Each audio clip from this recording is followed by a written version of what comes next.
stripped millions in the nation's capital as snipers hid in the shadows, killing 10 people. Now, cops in Phoenix fear it may be happening to them. 4 of these shootings have been related positively by physical evidence. You'll find out how this strange gun could be the key to catching a killer. Get ready, because America's Most Wanted starts right now.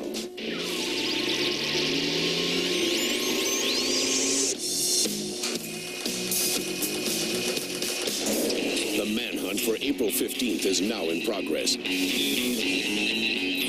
date, you have captured 886 fugitives. Now, join the manhunt with John Walsh.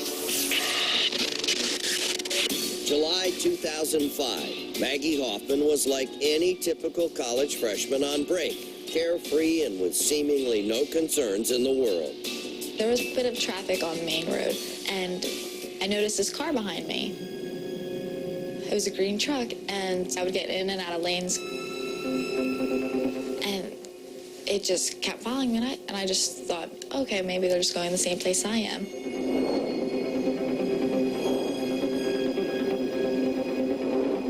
No matter how hard Maggie tried to get away from the green truck, the driver remained on her tail. Unable to lose the man on the parkway, Maggie took desperate measures. Maybe a public place would scare him away.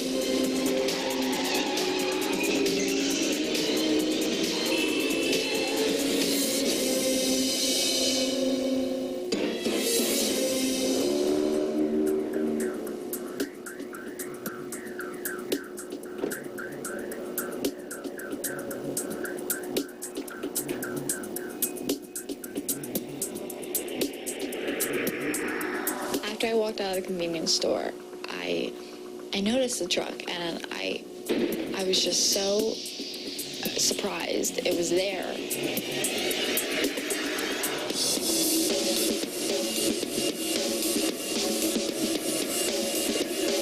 And I just kept looking, and I got in my car and I just stared at it for probably about a minute. And the whole time he just had his head down.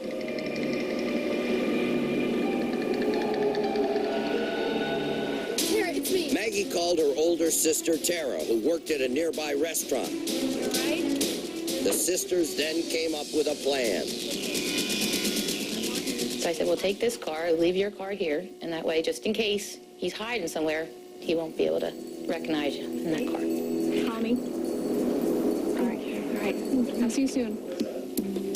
It seemed to work. Maggie made it home safely. But Maggie had one more call to make. To her mother, Mary, who was on vacation in Hawaii. Hey, Mom, it's me. She said, well, Mom, something happened to me today. And, of course, my heart started beating quicker and quicker. I said, Maggie, are you all right? He was in his 50s, I guess. No, I didn't get a license plate. It sounds like it was Brian. It had to be Brian. Do you really think it could be Dad? Okay, I'll be careful. Brian Hoffman was Mary's ex-husband and Maggie's father. But Maggie hadn't thought about her father for years. Hey, honey. Hi, Dad. Because she hasn't seen him since she was 6 years old. Where's Mama? In the kitchen. Mary had met Brian at a desperate time in her life. Her first husband had died suddenly of cancer, leaving her with a mortgage and 3 kids to raise on her own. Soon after Mary and Brian were married, Maggie was born, but this marriage was not made in heaven. Brian, I'm sorry. I was going to clean that up, and then I needed to help Tara with her homework. He was abusive towards me. If anything went wrong, it was like walking on eggshells. You got something to say? Say it. Everything's going to be all right, girls. There's a drop of water left on the counter. You know, he would just go nuts. He just wasn't happy unless he was making people miserable. It finally did end when Mary found the courage to have Hoffman arrested in November of 1991. She filed for divorce and took out a restraining order, but it wouldn't be enough to keep Hoffman away. I'd be driving around and I would see him. He would sometimes ride by me and like signal me like this, like bang, bang, like that he was going to kill me. Cops say Hoffman tried to make good on his threat. On April 9th, 1993, Summers Point police found him hiding under a tarp in the basement of the house with a gallon of gasoline.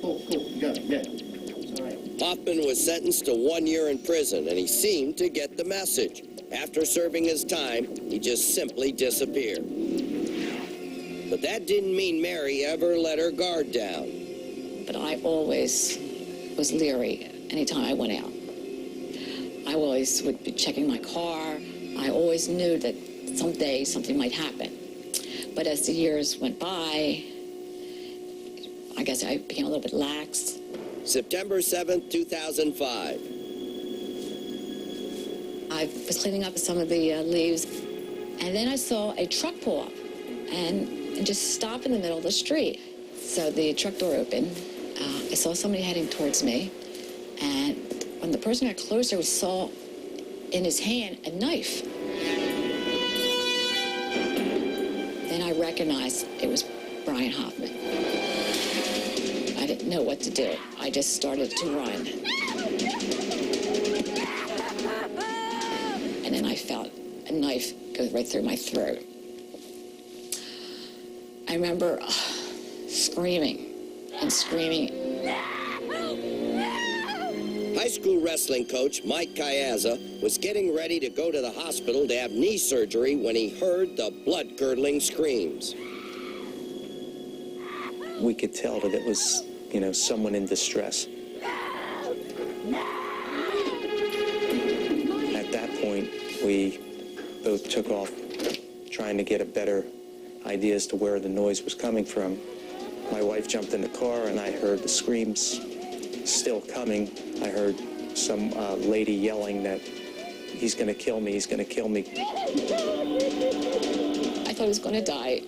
I knew I couldn't. I thought I was going to go unconscious. I know I have to stay awake. I have to stay awake because he's going to kill the rest of the family. I could hear the screams coming from the front yard.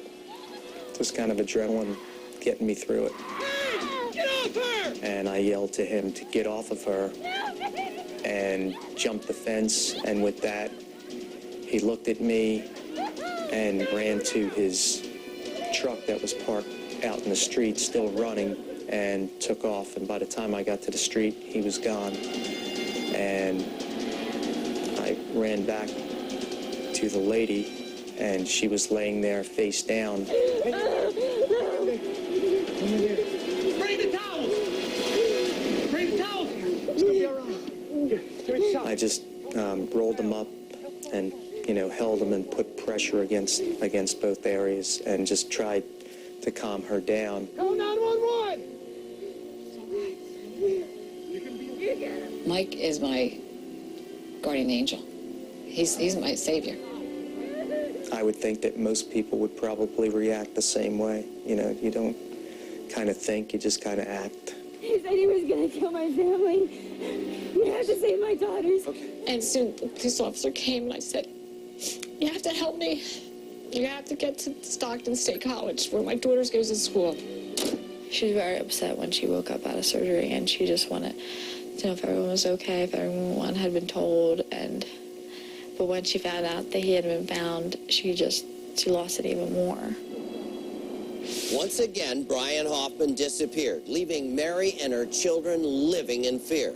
That's when we decided to make him one of our most wanted. Knowing that time was of the essence, we rushed to get a segment about Hoffman on the air. But as luck would have it, in the middle of our filming, the story took a wild turn. It happened when an alert California cop came upon a green Ford F-150 in a dark alley. One of the reasons I was there was we have a lot of auto burglaries in that particular alley. It was parked by itself away from other things. So as I drove by, I ran the license plate, the Pennsylvania license plate on the truck, and it returned that the license plate itself was stolen. And it was inside the truck where Officer Stephen Owens found the owner sleeping. I knocked on the window. He woke up. What are you doing back there? Come on out here. Sleeping. Come on out. Let me see some identification. When Officer Owens requested his identification, the man handed over his license. It ID'd him as Brian Hoffman. And when Officer Owens ran a check, he quickly found out Hoffman was a wanted fugitive. While I was booking Mr. Hoffman, I spoke to him in regards to his case in New Jersey and how big of a case it was. He said it wasn't that big of a case.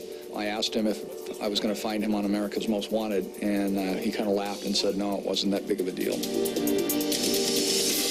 As Hoffman cooled his heels in a jail cell, word of his arrest got back to Maggie. The first person she called was her mother, Mary.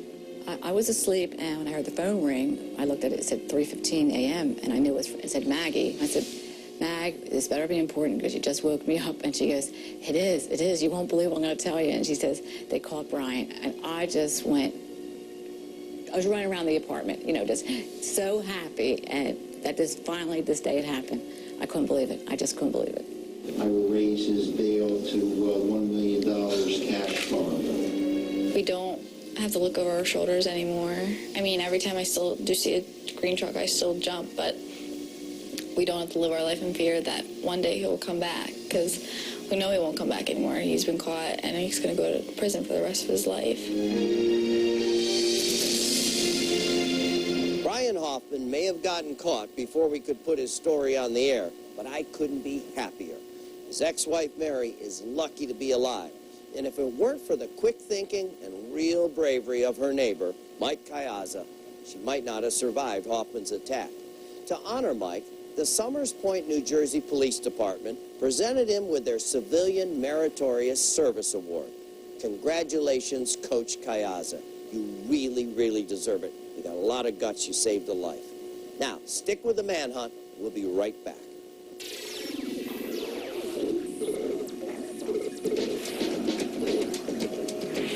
Up next. Oh, no. I'm not no prison escapee. That's his story, and he's sticking to it. And this escaped killer is slick enough to make anyone believe it. Hey, have a good day now. Be careful, buddy. All right. Anyone. And later. All of the shootings have happened all across the valley. Cops fear a serial sniper is on the loose in Phoenix. 4 of these shootings have been related positively by physical evidence. Could this odd weapon be a key clue to unmasking the shooter?